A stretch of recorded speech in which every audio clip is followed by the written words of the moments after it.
Hi guys, thank you for joining me. Today is part two of my trade show training series. If you guys haven't been on one of my trainings before or don't know me, my name is Haley.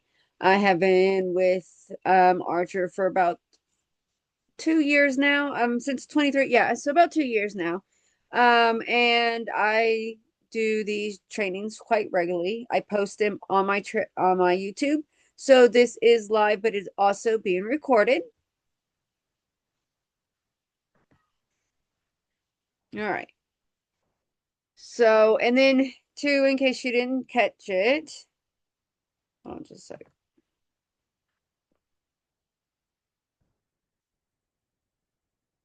Part two is booth to booking, turning booth traffic into traffic sales. So that's what we will be covering today. So you want to look at it like you're not just collecting names, you're creating future journeys. So if you can shift this mindset from vendor to vacation visionary, like you're there to offer service for people. And at these booths, you don't want to be salesy. You want to connect. This is a way for you guys to connect and then bring in those cold leads and then turn them into warm or hot leads wherever they lead you. Um, your booth is your storefront. It's a mini travel agent full of possibilities. So you want it to be looking nice and eye-catching, and you want to stand out. People come um curious. Your job is to ignite their imagination. So they're going to want to know what your booth is about, and you want to take that and you want to ask personal questions to kind of get an idea of what they like, and then you can build that into, hey, well, I can create da da da da type of trip for you. This is not about convincing, it's about connecting their dream to your expertise. So you want to let them know that, hey, I can help create your dreams. I can provide this service, but you don't want to come off salesy. You don't want to push trips. You don't want to have a set of mock bookings or whatever that you're wanting to push. You want to go to each person that comes to your booth and you want to talk to them and you want to connect. You want to find out, what kind of trips have they gone on? What kind of trips do they want to go on? And then kind of build from there. What to prepare mentally. So you want to know your niches. So honeymoons, cruises, family trips, group getaways. And then you want to practice your 30 minutes pitch. See mine, or 30 seconds, sorry. Mine was 15-second pitch, but 15 to 30 I think is a good range. And it's seconds again, not minutes. And so it could be something like, I help busy families and couples plan unforgettable, stress-free getaways with zero work guests or guesswork. Sorry, that came out backwards. So just something that is engaging and brings them in, and something that you practice a lot because you want it to sound natural. See, I kind of stumbled over that. I got the last word wrong. But if you say this over and over, in the mirror or, just to yourself, it will come and it will flow more naturally, and you'll be able to reach those people and then already have it in your mind and what you're going to say, instead of kind of freezing up in the moment or like, okay, well, what should I say? You already have this little pitch already memorized. Prepare a few warm up questions that uncover why they travel. Is it for pleasure, business, for vacations, to make memories, stuff like that. Booth setup most have. So let's build a magnetic booth that draws and delivers. So you want to start with branding, tablecloths, banners, signs that match your colors, fonts, and vibes, and include your name, logo, and tagline. I just had a little bitty sign that they gave me. If you were in my first part one of the series, then you would kind of gotten to see that a little bit, even though the video didn't work, but you still kind of got to see it. But I had a runner that had my logo with my name and everything on it that kind of dripped over my table. Next year, or not next year, next expo, I will have a full size sign. It's just it wasn't ready at the time. Um, Visuals. Use rotating destination rules on a tablet, laptop, or TV screen. I have a presentation that played on loop for mine. Add printed photos of dream spots, Maldives, Disney cruises, etc. And you can get those from our vendors. They will ship them to you for free. Some of the cruise lines will even have little booklets and brochures that they will ship to you. Theme it out. Set the tone with mini pops, beach gear, globes, mini suitcases, stuff like that. Something kind of make you stand out. Freebie strategy. So this is something that I did. You can have a downloadable trip checklist, a travel themed giveaway, which I did a raffle. And you can have a gift card, travel accessories. I had a spin wheel that had multiple different things. Like I had a goodie bag, a munchie bag, and I named them candles. There's like 10 things I think on there that they could choose from. I had what else was there? There was a ball, one of those stress balls, but it was a world. Just travel themed little things. I got them off Amazon. And I had a beauty bag with like a sleeping mask and stuff like that, and then they would spin it and they would win whatever was on it. You can do a scratch game card with small prizes, and this makes it fun, interacting. It definitely gets people drawn into your booth because kids are going to want to spin that wheel. I had so many kids drag their parents into my booth because I had a spin wheel. So anything like that. I did see some booths that had like one of those like toss games and you can win something, and there's a lot of really good ideas if you pay attention to the people around you as well. I had one lady who had like a whole beach setup. She did some kind of like tanning or something like that, but she had a mannequin with her hair and it was like palm tree, and like it was a full nice setup, and it really drew people to her booth. QR code that links to your lead form, where you should go next quiz, giveaway signups, different stuff like that. Paper signup sheet just in case. So, if like technology isn't working for you that day, you have a backup. So what I did on this is I have a sign that I got off of Amazon that has 3 or 4 different QR codes. And I had one for my inquiry form, one for my newsletter, one for my solo page that has all my links, and then one for my website. And then you can name them and stuff too. It's a pretty little thing. All right. So capturing interest in starting real conversations. This is the biggest thing. Um, your connections is what's going to make your booth worth it or not.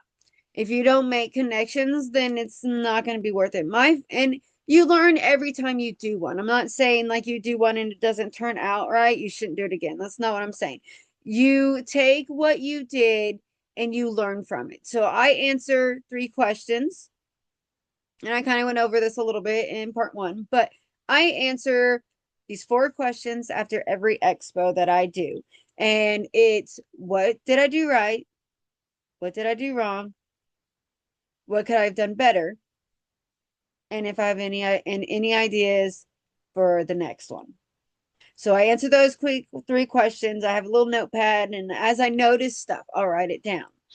So this helps you, improve, and that's what we want to do here. And like, getting back on topic, your connection is going to make you or break you, basically. These connections you need to build, because people aren't going to work with you until they trust you, especially on something as big as planning their trips.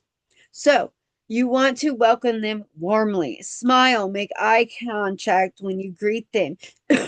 Sorry, greet the people walking by your booth, not just the people in your booth. You can say, "Hi, are you dreaming of your next vacation?"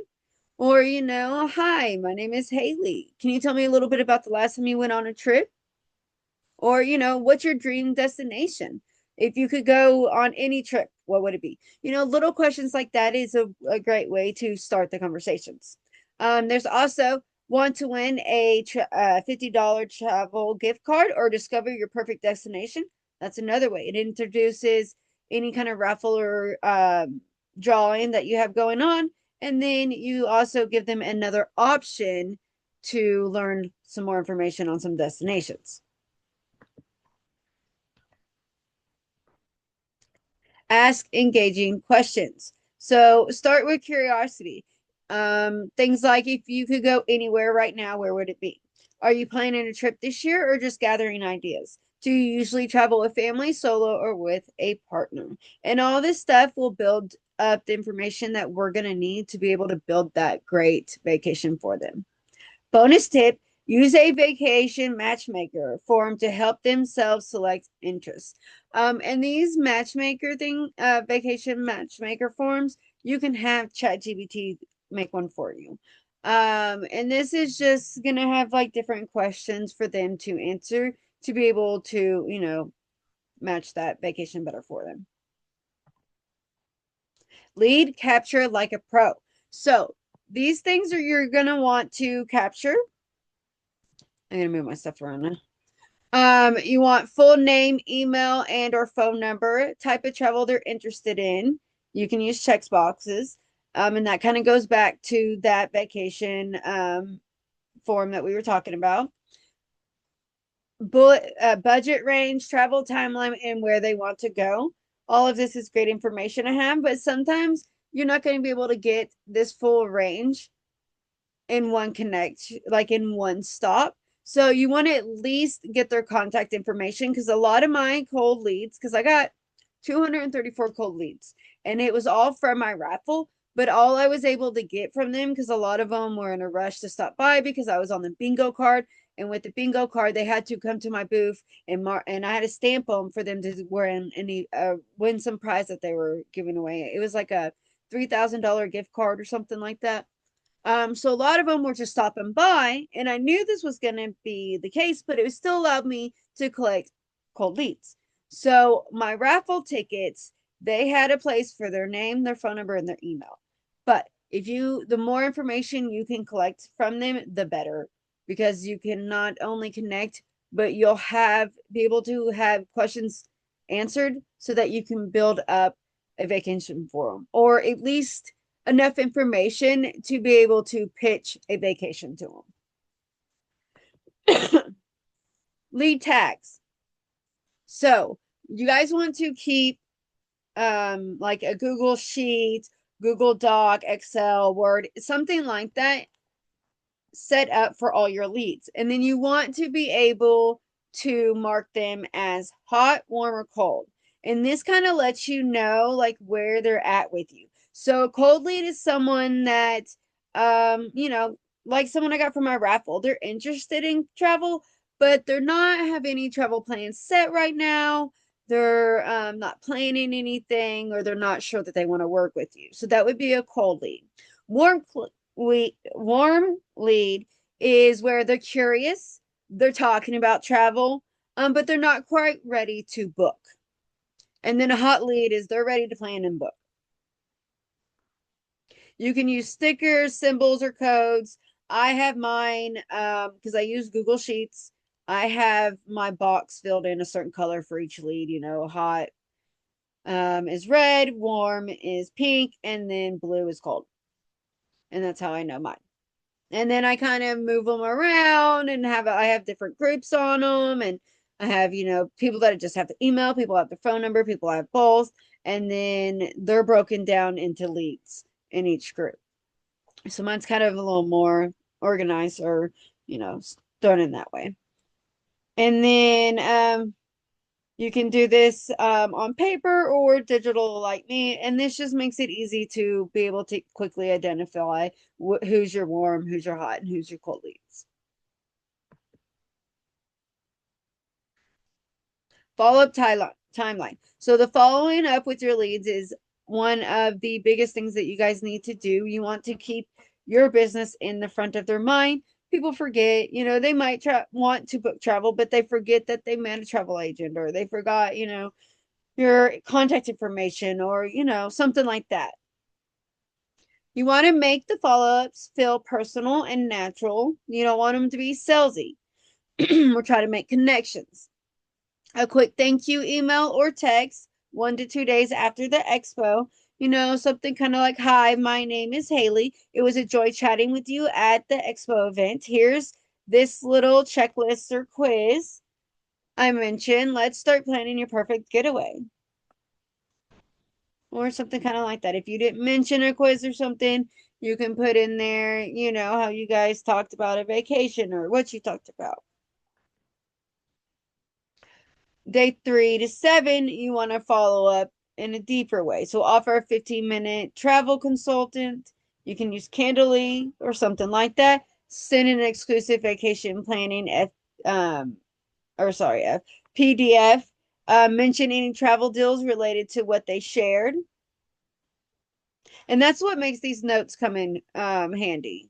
Because if you write down what you talked to them about, then you can, you don't have to try and remember.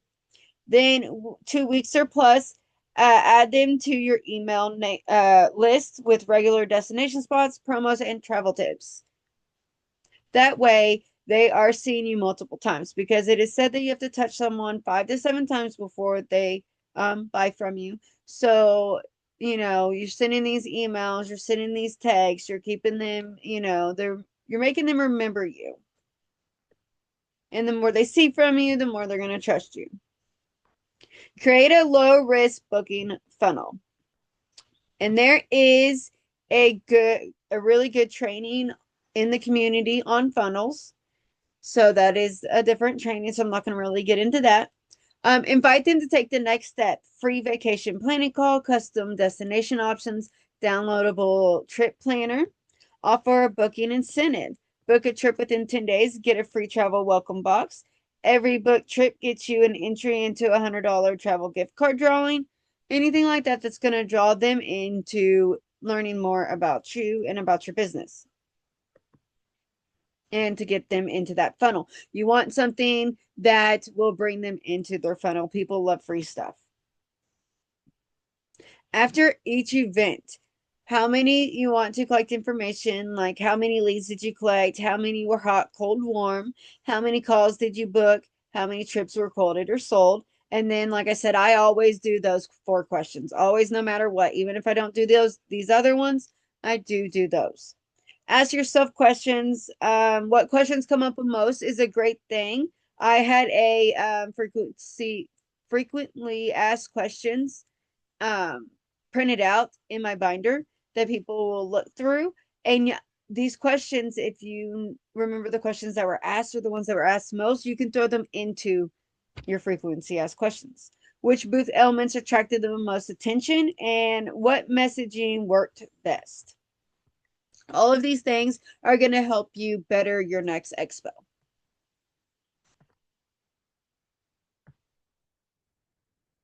Bonus tools to elevate sales. So Canva profile flipbook show destination visual. So I didn't do that, but I had a binder and I had mock bookings of my niches. I had my certificates. I had my FAQs form in there, and I had a next step thing with QR codes where they can get to my inquiry form and stuff like that. So it had stuff like that in it where they could just flip through it and look at it. Tap tag and NFC cards. I am a big fan of tap tag. I had a bracelet that I used and I could just touch it to the phone, and that was really a big conversation starter because people thought that was so cool. I also had a couple of business, like simple, uncustomized business cards, and they didn't really have my business name or anything on them, but they were $5. So I just used that too if I didn't have my bracelet, or whoever was helping my booth could use that as well. Vacation interest form, so pre-designed digital lead form, cruise and tip lookbooks and handouts with real packaged examples. So I didn't have this, but I did get some brochures and packets from a couple of the cruise lines that mailed them to my house for free. So I had those. Those were actually a big hit. Have a display or banner with client testimonials, before and after vacation shots, sample itineraries with names and prices hidden, destination packages, Disney, Caribbean, Europe cruises. You want to have very eye-catching things. My client testimonials were, I had 2 to 4 in my presentation that was playing on a loop.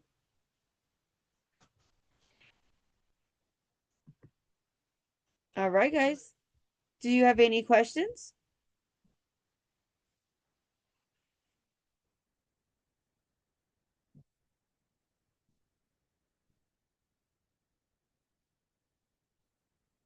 All right. Well, I'm not seeing any questions, so I'm going to stop the recording.